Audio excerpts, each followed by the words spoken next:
اس کے اپوزٹ ایک مؤنث سماعی، یعنی اس مؤنث میں کوئی علامت ہی نہیں ہوتی. کوئی ایک اسم ایسا بھی ہوتا ہے جس میں کوئی علامت نہیں ہوتی. ابھی ہم نے جو گول تا پڑھی ہے یہ اسم مؤنث کی علامت ہے.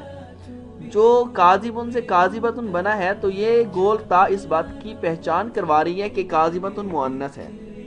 لیکن یہ جو کہتا ہے کبھی اسم مؤنث میں کوئی علامت نہیں ہوتی، جیسے دارن گھر.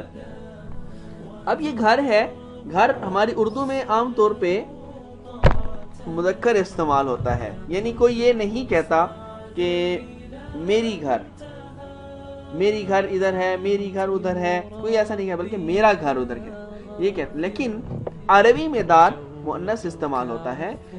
جیسے میں آپ کو ایک اور ایگزامپل دیتا ہوں، شمسن سورج. شمسن بھی مؤنث ہے، اور کیوں یہ عربی میں مؤنث استعمال ہو رہا ہے لیکن اردو میں سورج مذکر استعمال ہوتا ہے. کوئی یہ نہیں کہتا کہ سورج نکلی، بلکہ کیا کہتا ہے سورج نکلا، سورج طلوع ہوا، نہ کہ سورج طلوع ہوئی. تو یہ کیا ہے، مذکر استعمال ہو رہے ہیں اردو میں، لیکن عربی میں یہ مؤنث استعمال ہوتے ہیں. کیسے استعمال ہوتے ہیں مؤنث، ہم کیسے جان سکتے ہیں؟ اس کی صرف واضح یہی بات ہے کہ یہ ہم نے عرب سے سنا ہے. سماعی کا مطلب ہوتا ہے سننا، سماع کرنا، سننا. کہ ہم نے عربی لوگوں سے یہ سنا ہے، قرآن کریم میں بھی یہ سنا ہے، اور اس طرح احادیث نبویہ یا شعراء کے جو دیوان ہیں یا فصیح و بلیغ کتابیں لکھی پڑھی ہیں، ہم نے اس کو مؤنث استعمال ہوتے ہوئے سنا ہے. تو اس کو جب مؤنث استعمال ہوتے ہوئے سنا ہے تو اس لیے اس کو مؤنث سماعی ہی کہتے ہیں. ٹھیک ہے. اس کے بعد آگے دیکھیے ہم بات کریں گے قرآن کی. قرآن کی بات کرنے کے لیے ہم نے وہی آیات سلیکٹ کی ہیں جو پچھلے سبق میں بھی تھیں. انشاءاللہ اللہ تعالیٰ خیر کریں تو اس میں ہم کیا تلاش کریں گے، مؤنث اور مذکر. ٹھیک ہے. اب دیکھیے آیت مبارکہ کیا ہے.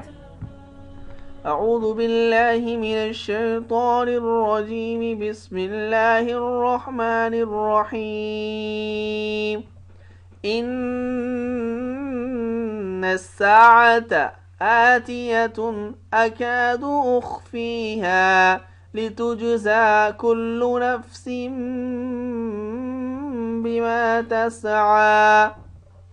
اب اس میں کیا ہے، اللہ تبارک و تعالی نے کیا فرمایا، بے شک قیامت، ان الساعۃ بے شک قیامت، آتیۃ آنے والی ہے، اکاد اخفیہا قریب ہے، میں نے اس کو مخفی رکھا ہے، لتجزا تاکہ بدلہ دیا جائے، کل نفس ہر نفس کو، بما تسعى جو کچھ اس نے کمایا. ٹھیک ہے. اچھا جی، اس میں دیکھیے ان الساعۃ بے شک قیامت، الساعۃ اب یہ گول تا آ رہی ہے نا، تو یہ کیا ہے، مؤنث ہو گیا. آتیۃ اس میں بھی آگے تا ہے، یہ بھی مؤنث ہو گیا. اخفیہا اخفی میں اس کو مخفی رکھوں، یعنی اللہ تعالیٰ فرما رہے ہیں. تو اللہ تعالیٰ یہ اخفی مذکر ہے، اللہ تعالیٰ کی طرف اس کی نسبت ہو رہی ہے، تو یہ کیا ہے، مذکر ہے. لتجزا تو تاکہ بدلہ دیا جائے ہر نفس کو. اچھا یہ عربی میں نفس جو لفظ ہے نا، نفس یہ مؤنث استعمال ہوتا ہے، مؤنث سماعی، یعنی اس میں بھی گول تا نہیں ہے، مؤنث کی علامت نہیں ہے، لیکن یہ ہے مؤنث. ٹھیک ہے. تو اس کے شروع میں دیکھیں تجزا آیا ہوا ہے، تو یہ مؤنث استعمال ہو رہا ہے، تجزا بھی. اور آگے تسعى یہ بھی مؤنث استعمال ہو رہا ہے، کیونکہ نفس مؤنث ہے نا، تو اس کی نسبت نفس کی طرف ہو رہی ہے، یعنی ہر نفس کو، لتجزا تاکہ بدلہ دیا جائے ہر نفس کو، بما تسعى جو کچھ اس نفس نے کمایا، جو اس نفس نے کوشش کی، تو اسی نفس کی بات ہو رہی ہے، تو اس لیے یہ مؤنث ہیں. ٹھیک ہے. اگلی آیت دیکھیے. اگر آپ کو یہ بات سمجھ نہ آئے تو آپ مجھ سے پوچھ لیجئے گا بعد میں. اگلی آیت مبارکہ کیا ہے، وہی جو ہم نے پہلے سبق میں سلیکٹ کی ہوئی تھی. بسم اللہ الرحمن الرحیم.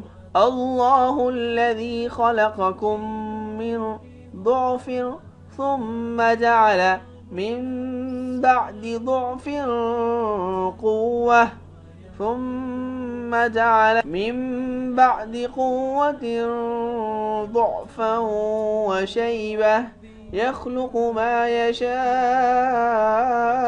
يشاء وهو العليم القدير. آیت مبارکہ میں لفظ اللہ یہ مذکر ہے، خالقہ مذکر ہے، کیوں کہ اللہ نے پیدا کیا، تو جب پیدا کرنے والا اللہ ہے، خالقہ یہ مذکر ہے۔ اچھا یہ بھی یاد رکھ لیجیے کہ یہ خالقہ ریڈ ہے، آگے کم یہ بلیک ہے، یعنی یہ خالقہ کم ایک لفظ نہیں ہے، یہ خالقہ الگ لفظ ہے اور کم الگ لفظ ہے، ٹھیک ہے۔ تو خالقہ کیا ہے؟ مذکر۔ اللہ الذی، اللہ تعالیٰ وہ ذات ہے جس نے تمہیں پیدا کیا، من ضعف، کمزوری سے۔ اب ضعف یہ کمزوری، تو اب دیکھیے اس میں ضعف مذکر ہے کیونکہ اس کے آگے گول تار نہیں ہے۔ ثم جعل، جعل بھی مذکر ہے، ضعف پھر یہ مذکر ہے، آگے قوہ یہ مؤنث ہے، ٹھیک ہے، کیونکہ اس کی گول تا ہے آگے۔ پھر آگے ثم جعل، پھر جعل مذکر ہے، پھر آگے بعد میں بعد قوت میں قوت مؤنث ہے، آگے شیبتن یہ بھی مؤنث ہے، اور آگے دیکھیے یخلق یہ مذکر ہے، یہ اللہ نے پیدا کیا، یعنی اللہ تعالیٰ نے ہی پیدا کیا نا، تو اس کی نسبت اللہ کی طرف یعنی مذکر کی طرف ہو رہی ہے۔ ما یشاء، یشاء بھی مذکر ہے کہ اللہ چاہتا ہے جو، وہوا وہ اللہ، العلیم جاننے والا ہے، القدیر قدرت والا ہے، تو یہ سارے مذکر ہیں، ٹھیک ہے۔ تو یہ آپ کے سامنے آپ کا آج کا سبق ہے، آپ اس کو یاد کریں، نوٹ کریں، جو چیز سمجھ نہ آئے وہ پوچھ لیجیے گا۔ السلام علیکم ورحمۃ اللہ وبرکاتہ۔